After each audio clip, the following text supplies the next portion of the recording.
Good day, St. Vincent and Grenadines, and welcome to this second edition of New Age, a 4-part radio magazine produced by the Hairouna Progressive Organization and sponsored by Petrocarib St. Vincent Limited. This program seeks to raise consciousness on issues. I am your host, Damien McTair, along with Crystal Bino, your co-host.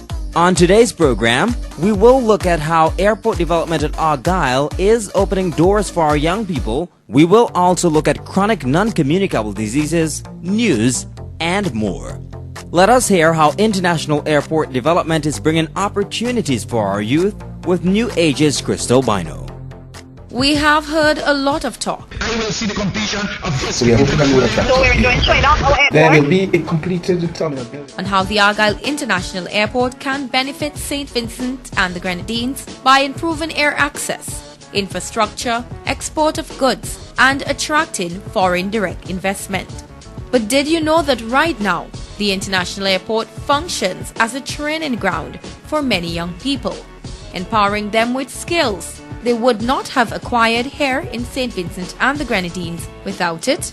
We hear more on this from CEO of the IADC, Dr. Rudy Matthias. We have here every year from the technical college a number of students that work in our garage, and we have taken on some in the industrial area, masonry and so on, because we could only take on in areas where we are doing work. So we have them mainly from the technical college in the garage. There are about 3 or so of them whom we've hired at the end of the internship, because what we will have when the airport begins operations is a need for people like that to maintain the special equipment that are going to be used on the airport apron, providing ground handling services. So we are going to have here at Argyle a workshop, and obviously the better thing is, of course, to train young people who can continue to work with you for a very long time.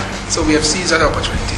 Dr. Matthias also outlined that 6 young Vincentians are currently benefiting from training in laboratory work, which will benefit this country even when the airport is in operation. We have also taken on 6 young persons in the lab, and we took them on not because we had work for them to do. We took them on so that they can learn from the experienced engineers and technicians in the lab, so that when we are finished here, the equipment are ours. That is the lab equipment. They may or may not remain where they are, but wherever the equipment go, the employees can also follow. So the government can set up its own lab, because once you have a crushing plant, an asphalt plant, and a concrete plant, before you pour concrete and before you do asphalt, you need to test. So we are going to have, residing in St. Vincent, 6 bright young people. They are on average 18, 19 years old. They just came out of school.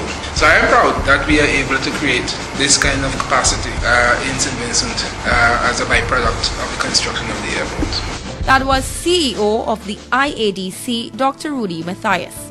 The International Airport, which is scheduled to be in operation by the middle of next year, is expected to bring SVG into a new age. I hope you're ready to fly, Damien. And this is how we fly out of this segment. We take a break, and when we come back, we'll have an exclusive interview. Remember, this is New Age. To all adults, we the young people know that we are the future generation. We know that you are counting on us to be the change. And believe it or not, many of us are prepared to be that change. But we need something from you too.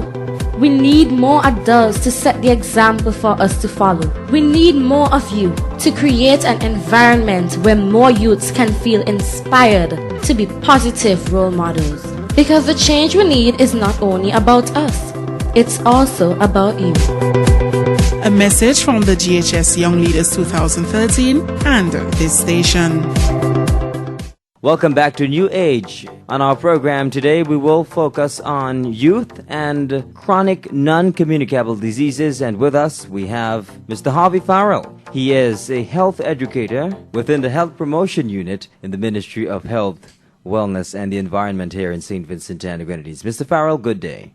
Good day, Damien, and let me say thank you for having me here on the program.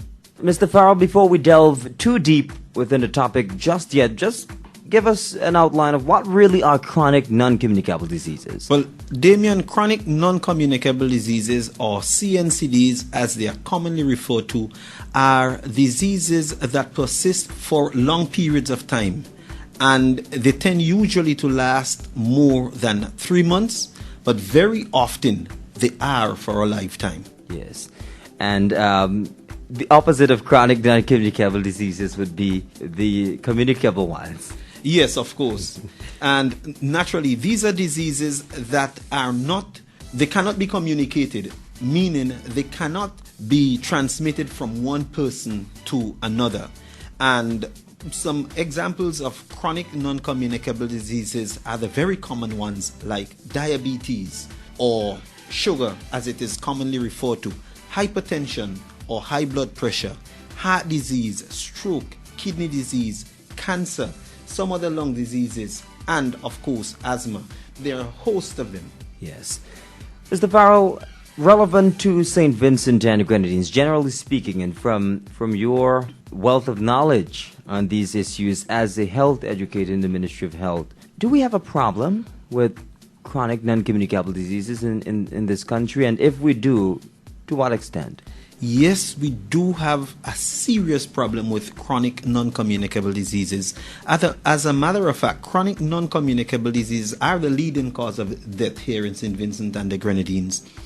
And they account for a significant amount of hospital visits, not only visits to the main hospital, but for clinic visits as well in the various districts. They account for a significant portions of visits to the doctor. Let's take a closer look at this issue when we come back from the break. Year go, year come, generation after generation. Our people continue to make the same mistakes as those before us. But where does it end? Let us ask ourselves this question. Can we afford to allow our little children to grow up and be gangsters, Alcoholics, drug addicts, underage parents? and though there are many factors which may lead them to these things, a very important point is that many of our adults are not setting the positive examples needed for our youths to follow. You see, the changes we need are not far beyond us. If our leaders, Our adults, you and I decide to be the change. then our generation can change for the better. The ball is in our courts. will you take the stand? A message from the St. Joseph Convent, Kingston Young Leaders. Welcome back. Remember, this is New Age. We have Mr. Harvey Farrell, a health educator within the Ministry of Health, and we are looking at youth and chronic non-communicable diseases. Mr. Farrell, we're going to delve a bit deeper into this issue. Chronic non-communicable diseases and youth. Statistically, is there evidence to show that there's a growing trend where more young persons are falling victims of chronic non-communicable diseases? And what are some of the potential causes? In responding to that question, Damien, perhaps I should first of all preempt it by saying that traditionally chronic non-communicable diseases were seen as diseases that affect older adults. All right? But what we have been seeing, and not only here in St. Vincent and the Grenadines, but throughout the world generally, is that more and more young persons are now being affected with these diseases. And when I say more and more young persons, I am also here referring to persons in even their teens. Let's look at some of the potential causes. Some of the potential causes are tobacco smoking. This is one of the big causes of that. Excessive consumption of alcohol, lack of exercise, or not expending enough energy, as we may want to put it, and poor nutrition. Now, when we say poor nutrition, we here refer to diets that are high in fat, salt, sugar. Yeah. Right? When we look at poor nutrition, basically that's what we are looking at. And so these four factors can combine to predispose one very early to chronic non-communicable diseases. Now, this has to be astounding because there must be some cost attached to the health sector, maybe some additional cost maybe to the government, having to have the task, of dealing with these issues, providing more medication, providing more education. Do you think young persons in general, or people in general, take seriously enough their own health and well-being. Do you think enough information is out there? I don't think that there is a scarcity of information, but changing behavior is what is most important. I do not think that information is just merely giving persons information is sufficient to help them to change the behavior.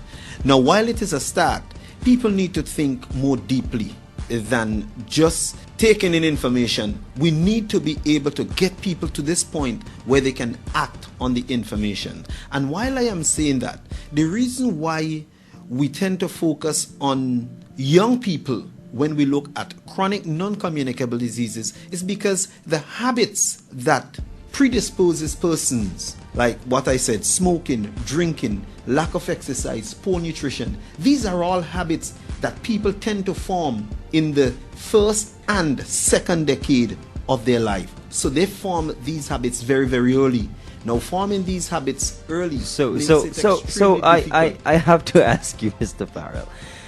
So basically, if we have a situation where more and more persons in our generation are not heeding calls being made by persons like yourself to lead healthier lives, eat healthier diets, and so forth, we can end up 30, 35, 40 years from now with an entirely ailing generation. That's a worst case scenario. And believe you me, the way things are, we can get very, very close to that if we are not careful. Before you made that interjection, I think you were getting at in terms of what it would cost. Yes. Generally. Yes. Now, we must say, because these diseases tend to last for long periods of time, and in more often a lifetime, treatment becomes very expensive because it is spread over a prolonged period of time. Wow. Okay? And the cost is not only in dollars and cents, but there is also a social cost to it. All right? So persons have to bear that in mind as well. Mr. Farrell, I want to thank you so much for being on New Age here with us. The information you would have shared is very, very profound, and one program is definitely not sufficient to deal with this issue. So we'll definitely have to invite you again on New Age to delve in a bit deeper into this issue of chronic non-communicable diseases. Well, Damien, thank you very much. Did you know that PetroCarib, our sponsor, supplies the cheapest cooking gas in SVG? Also, the original PetroCarib cushion gas head is an energy saver. Well, Damien, let's have the news. And welcome to New Age News. First off, the laboratory which created Dolly the sheep has produced a disease-resistant piglet. Using a new technique which is simpler than cloning and could bring GM meat a step closer. The piglet, known as Pig 26, was the first animal to be created via gene editing when it was born 4 months ago at Edinburgh's Roslin Institute. Check out the Telegraph newspaper for more information. Well, Damien, a kidney grown in the laboratory has been transplanted into animals where it started to produce urine, US scientists say. Yes, similar techniques to make similar body parts have already been used in patients, but the kidney is one of the most complicated organs made so far. Check out the BBC's website if you think I'm lying. Well, Crystal, you need to hear this. Magic pixie dust made from pig bladders helps to regrow limbs of wounded soldiers. Surgeons have already used the dust to save several soldiers so badly mutilated that they were at risk of amputation. This dust has the ability to help the human body grow new tissue to replace large areas of a leg or arm destroyed by blast damage. We really are living in a new age, Crystal. Technology is increasing, and persons can check out the Daily Mail online newspaper for more information on this story. That's it for New Age News. And if this is where we end another segment of New Age, this 4-part radio magazine seeking to raise consciousness on issues, I'm Damian MacTair. And I am Crystal Bino. Join us next Wednesday right here on this radio station when we'll have another program for you.